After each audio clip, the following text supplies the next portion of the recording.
प्यारे भक्तों, आज शनिवार का दिन सप्ताह का सबसे अहम दिन माना जाता है, क्योंकि शनिवार का दिन कर्म फल दत्ता कलयुग के न्याय देवता भगवान शनिदेव जी और प्रभु श्री राम के अन्य भक्त हनुमान जी महाराज का दिन माना गया है।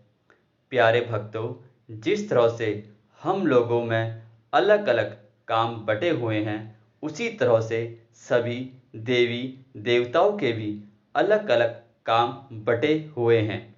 जैसे धन की देवी माता लक्ष्मी है, वही विघ्न और संकट को हरने वाले भगवान गणेश जी और हनुमान जी है। तो जगत का पालनहार करने वाले भगवान विष्णु जी है। तो सृष्टि के रचयिता भगवान ब्रह्मा जी है। विद्या और ज्ञान की देवी माता सरस्वती जी है। उसी तरह से मानव जैसे कर्म करता है, उसको वैसा ही फल प्रदान करने वाले शनिदेव जी है। प्यारे भक्तों, शनिदेव जी का कार्य ऐसा है कि अगर वह नाराज हो गए तो आपको कोई भी देवी देवता बचा नहीं सकता है। आप चारों तरफ से समस्याओं से घिर जाओगे। जहां हाथ डालोगे, काम बनते बनते बिगड़ जाएगा।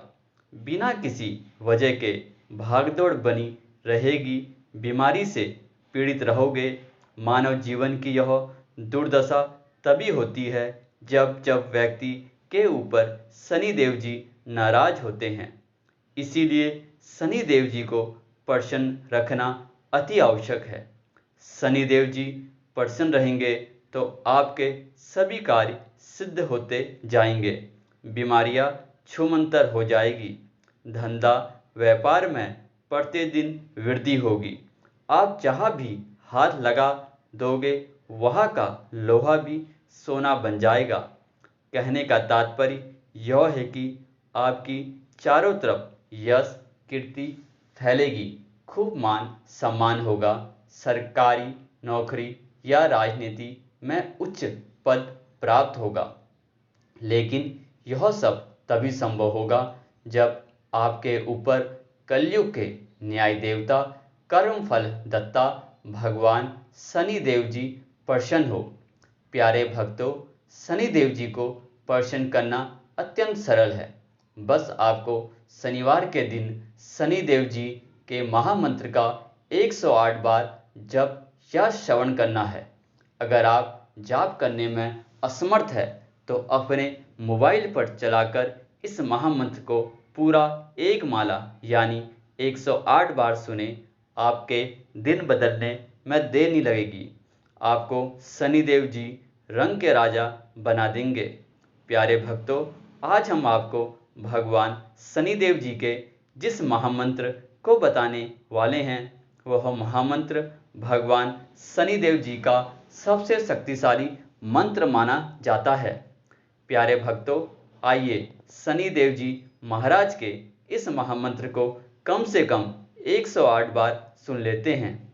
लेकिन उससे पहले सभी भक्तों से एक छोटा सा निवेदन है। वीडियो पसंद आए तो दिल से एक लाइक करिएगा और इसी तरह से कल्याणकारी वीडियो आगे भी देखने के लिए हमारे चैनल दिव्य भक्ति वाणी को सब्सक्राइब करके कमेंट में जय शनिदेव जी जरूर लिखें।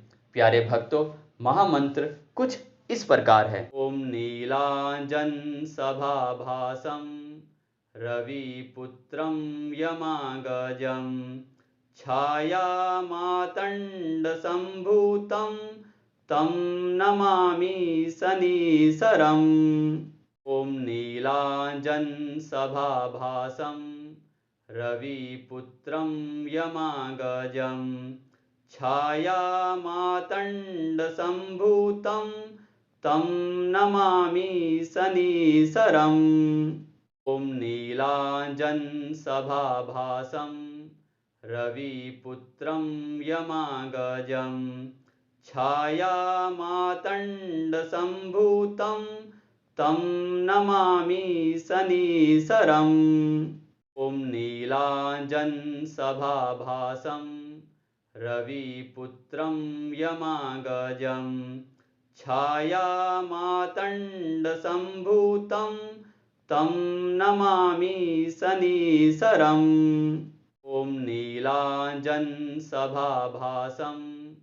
रविपुत्रं यमागजं छायामातण्डसम्भूतं तं नमामि शनीशरम्। ॐ नीलाञ्जनसभाभासं रविपुत्रं यमागजं छायामातण्डसम्भूतं तं नमामि शनीशरम्। ॐ नीलाञ्जनसभाभासं रविपुत्रं यमागजं छायामातण्डसम्भूतं तं नमामि शनीशरम्। ॐ नीलाञ्जनसभाभासं रविपुत्रं यमागजं छायामातण्डसम्भूतं तं नमामि शनीशरम्। ॐ नीलाञ्जनसभाभासं रविपुत्रं यमागजं छायामातण्डसम्भूतं तं नमामि शनीशरम्। ॐ नीलाञ्जनसभाभासं रविपुत्रं यमागजं छायामातण्डसम्भूतं तं नमामि शनीशरम्। ॐ नीलाञ्जनसभाभासं रविपुत्रं यमागजं छायामातण्डसम्भूतं तं नमामि शनीशरम्। ॐ नीलाञ्जनसभाभासं रविपुत्रं यमागजं छायामातण्डसम्भूतं तं नमामि शनीशरम्। ॐ नीलाञ्जनसभाभासं रविपुत्रं यमागजं छायामातण्डसम्भूतं तं नमामि शनीशरम्। ॐ नीलाञ्जनसभाभासं रविपुत्रं यमागजं छायामातण्डसम्भूतं तं नमामि शनीशरम्। ॐ नीलाञ्जनसभाभासं रविपुत्रं यमागजं छायामातण्डसम्भूतं तं नमामि शनीशरम्। ॐ नीलाञ्जनसभाभासं रविपुत्रं यमागजं छायामातण्डसम्भूतं तं नमामि शनीशरम्। ॐ नीलाञ्जनसभाभासं रविपुत्रं यमागजं छायामातण्डसम्भूतं तं नमामि शनीशरम्। ॐ नीलाञ्जनसभाभासं रविपुत्रं यमागजं छायामातण्डसम्भूतं तं नमामि शनीशरम्। ॐ नीलाञ्जनसभाभासं रविपुत्रं यमागजं छायामातण्डसम्भूतं तं नमामि शनीशरम्। ॐ नीलाञ्जनसभाभासं रविपुत्रं यमागजं छायामातण्डसम्भूतं तं नमामि शनीशरम्। ॐ नीलाञ्जनसभाभासं रविपुत्रं यमागजं छायामातण्डसम्भूतं तं नमामि शनीशरम्। ॐ नीलाञ्जनसभाभासं रविपुत्रं यमागजं छायामातण्डसम्भूतं तं नमामि शनीशरम्। ॐ नीलाञ्जनसभाभासं रविपुत्रं यमागजं छायामातण्डसम्भूतं तं नमामि शनीशरम्। ॐ नीलाञ्जनसभाभासं रविपुत्रं यमागजं छायामातण्डसम्भूतं तं नमामि शनीशरम्। ॐ नीलाञ्जनसभाभासं रविपुत्रं यमागजं छायामातण्डसम्भूतं तं नमामि शनीशरम्। ॐ नीलाञ्जनसभाभासं रविपुत्रं यमागजं छायामातण्डसम्भूतं तं नमामि शनीशरम्। ॐ नीलाञ्जनसभाभासं रविपुत्रं यमागजं छायामातण्डसम्भूतं तं नमामि शनीशरम्। ॐ नीलाञ्जनसभाभासं रविपुत्रं यमागजं छायामातण्डसम्भूतं तं नमामि शनीशरम्। ॐ नीलाञ्जनसभाभासं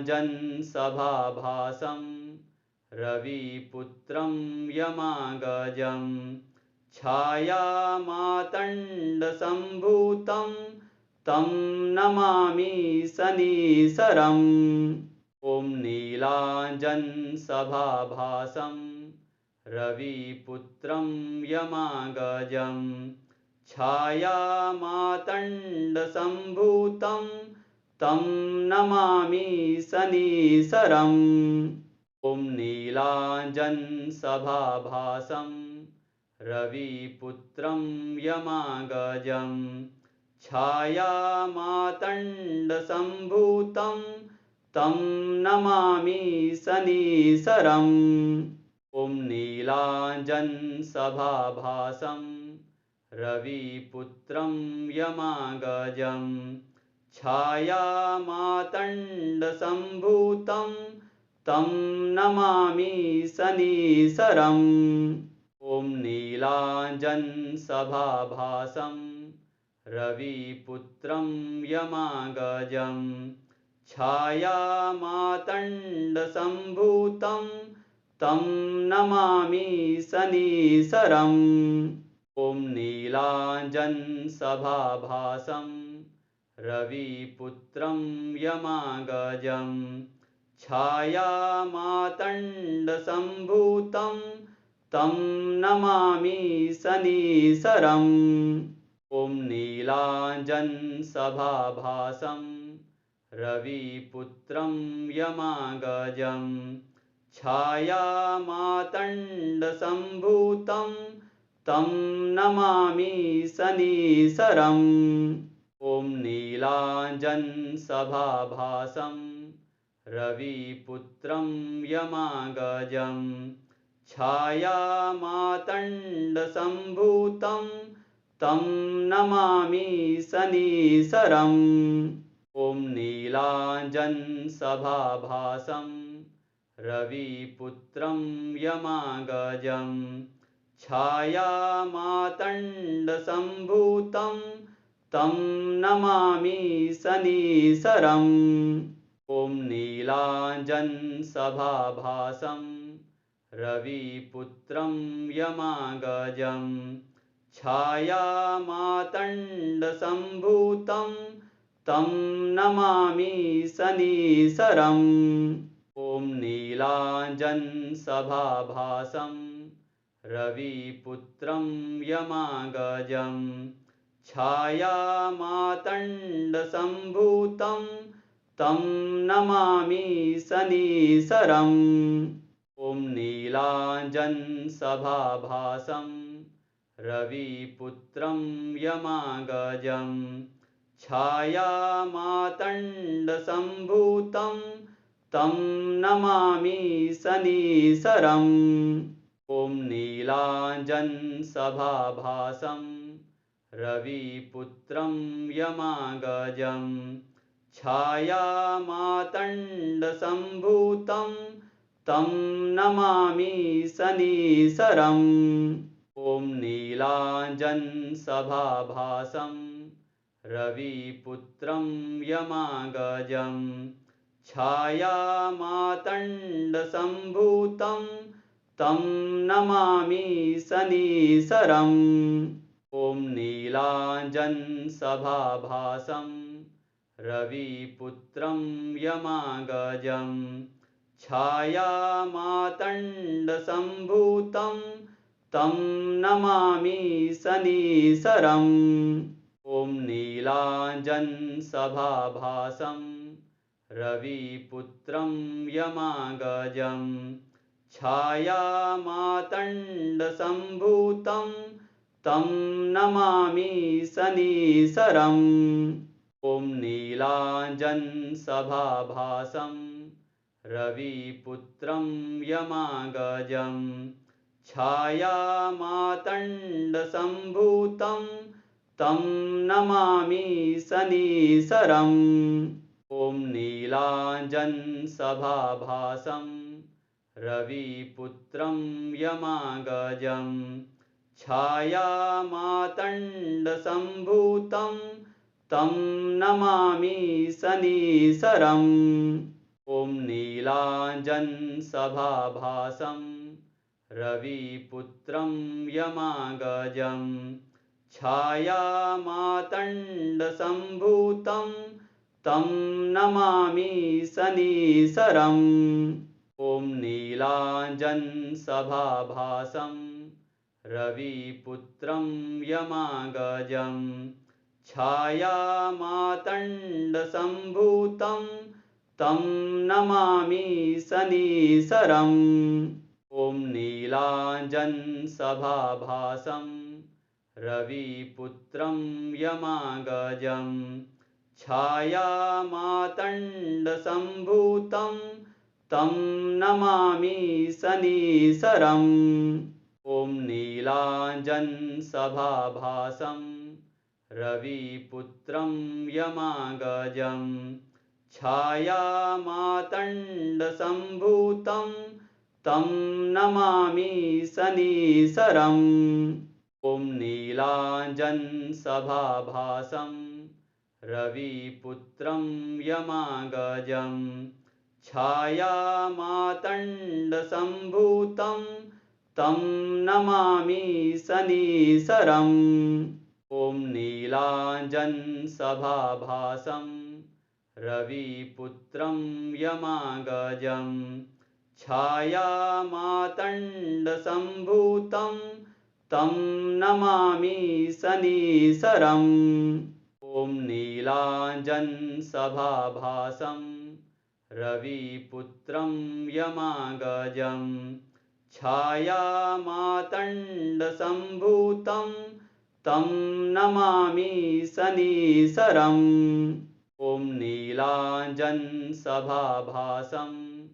रविपुत्रं यमागजं छायामातण्डसम्भूतं तं नमामि शनीशरम्। ॐ नीलाञ्जनसभाभासं रविपुत्रं यमागजं छायामातण्डसम्भूतं तं नमामि शनीशरम्।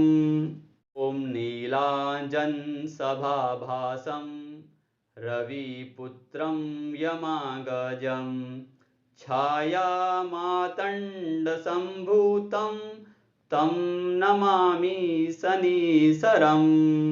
ॐ नीलाञ्जनसभाभासं रविपुत्रं यमागजं छायामातण्डसम्भूतं तं नमामि शनीशरम् ॐ नीलाञ्जनसभाभासं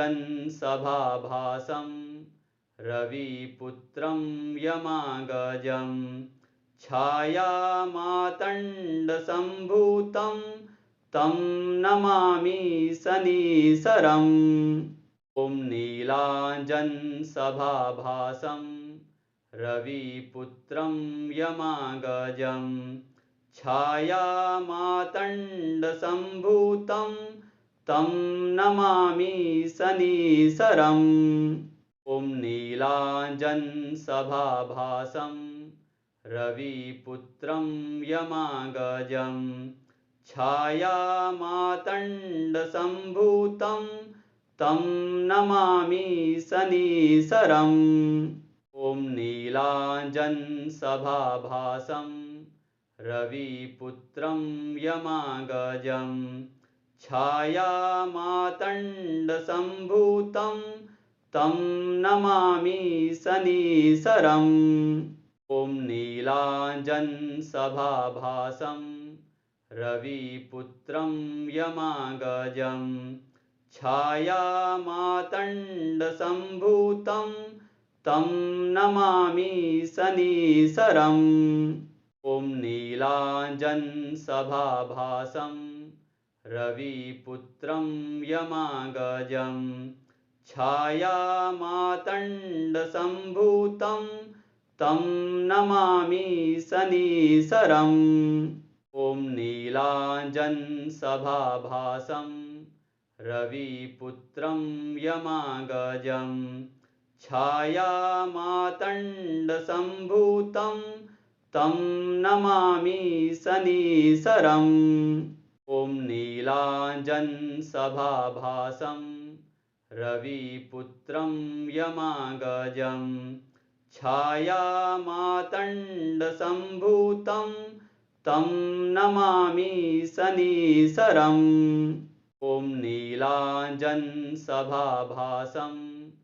रविपुत्रं यमागजं छायामातण्डसम्भूतं तं नमामि शनीशरम् ॐ नीलाञ्जनसभाभासं रविपुत्रं यमागजं छायामातण्डसम्भूतं तं नमामि शनीशरम् ॐ नीलाञ्जनसभाभासं रविपुत्रं यमागजं छायामातण्डसम्भूतं तं नमामि शनीशरम् ॐ नीलाञ्जनसभाभासं रविपुत्रं यमागजं छायामातण्डसम्भूतं तं नमामि शनीशरम् ॐ नीलाञ्जनसभाभासं रविपुत्रं यमागजं छायामातण्डसम्भूतं तं नमामि शनीशरम् ॐ नीलाञ्जनसभाभासं रविपुत्रं यमागजं छायामातण्डसम्भूतं तं नमामि शनीशरम् ॐ नीलाञ्जनसभाभासं रविपुत्रं यमागजं छायामातण्डसम्भूतं तं नमामि शनीशरम् ॐ नीलाञ्जनसभाभासं रविपुत्रं यमागजं छायामातण्डसम्भूतं तं नमामि शनीशरम् ॐ नीलाञ्जनसभाभासं रविपुत्रं यमागजं छायामातण्डसम्भूतं तं नमामि शनीशरम् ॐ ॐ नीलाञ्जनसभाभासं रविपुत्रं यमागजं छायामातण्डसम्भूतं तं नमामि शनीशरम् ॐ नीलाञ्जनसभाभासं रविपुत्रं यमागजं छायामातण्डसम्भूतं तं नमामि शनीशरम् ॐ नीलाञ्जनसभाभासं रविपुत्रं यमागजं छायामातण्डसम्भूतं तं नमामि शनीशरम् ॐ नीलाञ्जनसभाभासं रविपुत्रं यमागजं छायामातण्डसम्भूतं तं नमामि शनीशरम् ॐ नीलाञ्जनसभाभासं रविपुत्रं यमागजं छायामातण्डसम्भूतं तं नमामि शनीशरम् ॐ नीलाञ्जनसभाभासं रविपुत्रं यमागजं छायामातण्डसम्भूतं तं नमामि शनीशरम् ॐ नीलाञ्जनसभाभासं रविपुत्रं यमागजं छायामातण्डसम्भूतं तं नमामि शनीशरम् ॐ नीलाञ्जनसभाभासं रविपुत्रं यमागजं छायामातण्डसम्भूतं तं नमामि शनीशरम् ॐ नीलाञ्जनसभाभासं रविपुत्रं यमागजं छायामातण्डसम्भूतं तं नमामि शनीशरम् ॐ नीलाञ्जनसभाभासं रविपुत्रं यमागजं छायामातण्डसम्भूतं तं नमामि शनी